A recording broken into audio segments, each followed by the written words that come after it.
శ్రీ గురుభ్యో నమః. శ్రీ మహాగణపతి నమః. 5 జూలై నుండి 21 జూలై వరకు వృశ్చిక రాశి వారికి రాబోతున్నటువంటి అమావాస్య నుండి పౌర్ణమి వరకు ఈ యొక్క పక్షకాలం అంటే 2 వారాలు ఎలా ఉండబోతుంది అనేది చూద్దాం. ఇక 15 రోజుల కాలంలో ముఖ్యంగా మనం గమనించినట్లయితే ఈ యొక్క రాశి వారికి వృశ్చిక రాశి వారికి అర్ధాష్టమ శని ప్రభావం అనేది ఉంది. శని చతుర్థంలో సంచారం చేస్తున్నాడు. అదేవిధంగా మనం గమనించినట్లయితే మిగతా గ్రహస్థితి రాహువు పంచమంలో, లాభస్థానాల్లో కేతుగ్రహ సంచారం, అదేవిధంగా షష్టమంలో అనుకూలమైనటువంటి స్థానాల్లో కుజగ్రహ సంచారం జరుగుతున్నారు. కుజుడు 12వ తారీఖున తన యొక్క మార్పు షష్టమం నుంచి సప్తమంలోకి మారుతున్నాడు. అదేవిధంగా గురువు సప్తమంలో అనుకూలమైనటువంటి స్థానంలో ఉన్నాడు. 12వ తారీఖున గురువు కుజుడు యొక్క సంయోగం జరగబోతున్నది. 2 గ్రహాల యొక్క కలయిక జరుగుతున్నది. అష్టమంలో రవి గ్రహ సంచారం, అష్టమంలో ఉన్నటువంటి రవి భాగ్యస్థానంలోకి 16వ తారీఖున మారబోతున్నాడు. శుక్రుడు బుధుడు కలిసి 2 గ్రహాలు భాగ్యస్థానాల్లో ఉన్నాయి. 21వ తారీఖున బుధుడు తన యొక్క మార్పు రాజ్యస్థానంలోకి మారుతున్నాడు. ఇటువంటి గ్రహస్థితి ఈ రాశి వారికి ఎలా ఉండబోతుంది అనేది చూద్దాం. ఈ రాశి వారిని గమనించినట్లయితే ఈ రాశి వారికి వారం ప్రథమంలో ఎక్కువగా అనుకూలమైనటువంటి కాలంగా గోచరిస్తూ ఉన్నది. కుజుడు షష్టమంలో సంచారం చేస్తున్నప్పుడు అనుకూలమైనటువంటి ఫలితాలు ఎక్కువగా ఇస్తాడు. వృత్తిపరంగా వ్యాపార పరంగా కూడా 12వ తారీఖు వరకు చాలా అనుకూలమైనటువంటి ఫలితాలు ఇస్తాడు. ముఖ్యంగా చేపట్టబోయే ప్రతి పనిలోనే విజయాన్ని సాధించగలుగుతారు. ధన సంబంధితమైన వ్యవహారాల్లో కూడా అనుకూలమైనటువంటి ఫలితాలు ఎక్కువగా ఇస్తాడు. ఈ రాశి వారికి వచ్చినప్పటికీ రాహువు అనుకూలమైనటువంటి ఫలితాలు కొంచెం తక్కువగా ఇస్తున్నాడు. సంతాన సంబంధితమైన విషయాల్లో కొంచెం ప్రతికూలతని వారి యొక్క ఎదుగుదలలో ఆలోచనని కలిగించే విధంగా ఉన్నాడు. అర్ధాష్టమ శని ప్రభావ రీత్యా కొన్ని విషయాల్లో ప్రతికూలంగా ఉండే విధంగా ఉంది. తల్లిగారి ఆరోగ్య సంబంధితమైన విషయాల్లోనూ శత్రు సంబంధితమైన విషయాల్లో ప్రతికూలంగా ఉంది. రాశి వారికి ఆరోగ్యపరంగా కొన్ని కష్టకాలం. ఎందుకంటే అర్ధాష్టమంలో ఉండేటువంటి శని దాని యొక్క దృష్టి వృశ్చిక రాశి మీద పడుతున్నది. అది కొద్దిగా జాగ్రత్తగా ఉండాలి ఆరోగ్యపరంగా. మరియు భారీ ఇన్వెస్ట్మెంట్స్ కానీ గృహవాహన కొనుగోలు సంబంధితమైన విషయాల్లో కానీ కొన్ని జాగ్రత్తలు తీసుకోవాలి.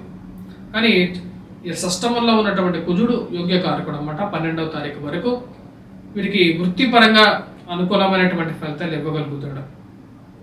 సప్తమంలో సంచారం చేస్తున్నటువంటి ఈ రాశి వారికి సప్తమంలో ఉన్నటువంటి రవి, అష్టమంలో ఉన్నటువంటి రవి భాగ్యస్థానంలోకి మారబోతున్నాడు. సప్తమంలో గురుగ్రహ సంచారం అనేది యోగ్యకారకంగా ఉందన్నమాట. గురుగ్రహ పూర్తి దృష్టి జన్మరాశి మీద పడింది. శని దృష్టి ఉంది. అదేవిధంగా గురువు యొక్క శుభదృష్టి ఉండటం వల్ల రికవరీ అనేది ఫాస్ట్గా ఉంటుంది రాశి వారికి.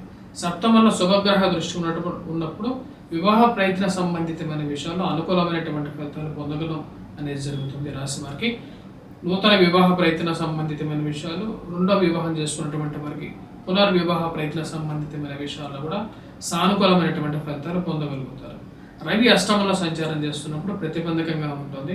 ఇరుగు పొరుగు సఖ్యత విషయంలో జాగ్రత్తగా ఉండాలి. అధికమైనటువంటి ఖర్చు కూడా వెంటాడుతూ ఉంటుంది రాశి వారికి. కానీ 16వ తారీఖున రవి భాగ్యస్థానంలోకి మారబోతున్నాడు. సో కాబట్టి భాగ్యస్థానంలోకి మారినటువంటి రవి కూడా పూర్తిగా అనుకూలమైనటువంటి ఫలితాలు ఇస్తాడని చెప్పడానికి లేదు. అందుకనే ఈ రాశి వారికి వచ్చినప్పటికీ మొదటి వారమే ఎక్కువగా పాజిటివ్ రిజల్ట్స్ అనేవి గోచరిస్తూ ఉన్నది. కాకపోతే ఈ రాశి వారికి వచ్చినప్పటికీ కొంచెం అనుకూలమైనటువంటి ఫలితాలు ఇవ్వగలిగినటువంటి స్థానం వచ్చినప్పటికీ 12వ తారీఖు వరకు అనుకూలంగా ఉంది. దాని తర్వాత ఈ రాశి వారికి 16వ తారీఖు వరకు కూడా శుక్రుడు బుధుడు కలిసి ఈ రాశి వారికి భాగ్యస్థానంలో ఉన్నారు. కాబట్టి ఆ టైంలో కూడా అంటే 6వ తారీఖు నుంచి 16వ తారీఖు వరకు కూడా శుక్రుడు బుధుడు కలిసి వీరికి భాగ్యస్థానంలో సంచారం చేస్తున్నప్పుడు కూడా అనుకూలంగా ఉంటుంది. ఎటువంటి అనుకూలత ఇవ్వగలుగుతున్నాయి అంటే ముఖ్యంగా బిజినెస్ పరంగా కొంచెం అనుకూలత అనేది ఉంటుంది. లక్ ఫ్యాక్టర్ అనేది కలిసి వస్తుంటుంది కొన్ని విషయాల్లో. మీరు చేసేటువంటి పనుల్లో స్పెక్యులేషన్స్లో కూడా కొంచెం అనుకూలత అనేది ఎక్కువగా ఉంటుంది. అష్టమంలో సంచారం చేస్తున్నటువంటి ఈ యొక్క రవి జీవిత భాగస్వామి ఆరోగ్యం మీద కొంచెం ప్రభావితం చూపించగలుగుతాడు. వైవాహిక జీవితంలో కొన్ని జాగ్రత్తలు తీసుకోవాలి రాశివారు. గురువు అనుకూలత రీత్యా ఉన్నప్పటికీ కూడా కుజుడు కూడా కలుస్తున్నాడు అన్నమాట రేపు రాబోతున్నటువంటి 12వ తారీఖు నుంచి. కాబట్టి ఆ విషయాన్ని గుర్తుపెట్టుకోవాలి. భార్యాభర్తల మధ్య మరి అదేవిధంగా కుటుంబ జీవితంలో ఎవరైతే ఉన్నారో ఇరుగు పొరుగు సఖ్యత విషయంలోనూ కొన్ని జాగ్రత్తలు తీసుకోండి. ఒకటా మాట మీద ఉండటం అనేది చాలా ముఖ్యం. ఇది ప్రేమ సంబంధితమైన వ్యవహారాల్లోనూ ఈ యొక్క విషయస్లో కూడా ఈ యొక్క ప్రభావం అనేది ఉంటుంది. లివింగ్ రిలేషన్షిప్స్లో ఉన్నటువంటి వారి మీద కూడా ఈ యొక్క ప్రభావం అనేది ఉంటుంది. కాబట్టి జాగ్రత్తలు తీసుకొని ముందుకు వెళ్ళాల్సినటువంటి ముఖ్యమైనటువంటి సూచన. స్పెక్యులేషన్స్లో ఇన్వెస్ట్మెంట్స్ చేసేటువంటి వారికి కూడా ఈ యొక్క ప్రభావం అనేది ఉంటుంది. ఎందుకంటే అష్టమంలో రవి ఉన్నప్పుడు ధనక్షయకారకం ఉంటుంది. భాగ్యస్థానంలోకి వెళ్ళినప్పుడు కూడా దానికి ప్రభావం అనేది ఉంటుంది. తండ్రి తరపు ఆస్తి విషయాల్లో కూడా కొంచెం జాగ్రత్తలు అనేది చాలా ముఖ్యం ఈ రాశి వారికి. ఆ విషయాల్లో జాగ్రత్తలు తీసుకోండి ముఖ్యంగా ఈ రాశి వారు. మరి వీటన్నిటితో పాటు ఈ రాశి వారు చేసుకోవాల్సినటువంటి పరిహారాల గురించి చెప్పబోయే ముందు విద్యార్థులకు ఎలా ఉందనేది చూద్దాం. విద్యార్థులు మనం గమనించినట్లయితే గురుగ్రహ అనుకూలత అనేది వీరికి బాగా కలిసి వస్తున్నది. కానీ ఇప్పుడు ఈ రాశి వారికి వచ్చినప్పటికీ గురుగ్రహ అనుకూలత ఉన్నప్పటికీ కూడా సక్సెస్ ఫ్యాక్టర్ చూసుకుంటే 12వ తారీఖు వరకు కుజుడు యొక్క అనుకూలత రీత్యా సక్సెస్ అనేది బాగుంది. కానీ ఇప్పుడు డిస్ట్రాక్షన్స్ అనేవి ఇప్పుడు ఉంటూ ఉంటాయి. ఆ విషయాన్ని గుర్తుపెట్టుకోండి. ముఖ్యంగా 12వ తారీఖు తర్వాత కోపాన్ని కంట్రోల్ చేసుకోండి. కోపం అనేది కొంచెం తగ్గించుకోవాలి ఈ రాశి వారు 12వ తారీఖు నుంచి. ఎందుకంటే కుజుడు యొక్క దృష్టి జన్మరాశి మీద ఉన్నప్పుడు కోపం అనేది ఎక్కువగా వస్తూ ఉంటుంది. ఆరోగ్యపరంగా కూడా కొన్ని జాగ్రత్తలు తీసుకోవాలి. విద్యార్థులకు వచ్చినప్పటికి 12వ తారీఖు వరకు బాగుంది అనమాట. తర్వాత ఈ రాశి వారు కొన్ని పరిహారాలు అనేది చేసుకోవాలి. ముఖ్యంగా ఎవరైతే వివాహ ప్రయత్నాలు చేస్తున్నారో వారు గురుగ్రహ మంత్ర జపం చేసుకోండి.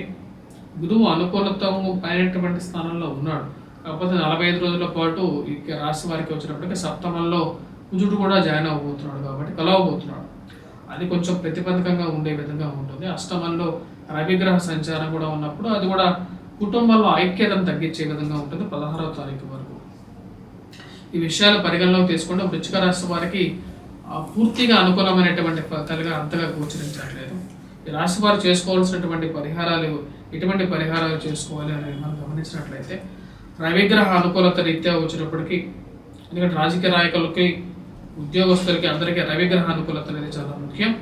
ఆ యొక్క విషయాల్లో వీరు వచ్చేటప్పటికి ముఖ్యంగా సూర్యారాధన అనేది చేయాలి. అదేవిధంగా కుజగ్రహ అనుకూలత రీత్యా వచ్చేటప్పటికి సుబ్రహ్మణ్యేశ్వర స్వామి ఆరాధన, దత్తాత్రేయ స్వామి ఆరాధన అనేది చేసుకున్నట్లయితే సానుకూలమైనటువంటి ఫలితాలు ఈ యొక్క రాశి వారు పొందడం అనేది జరుగుతుంది.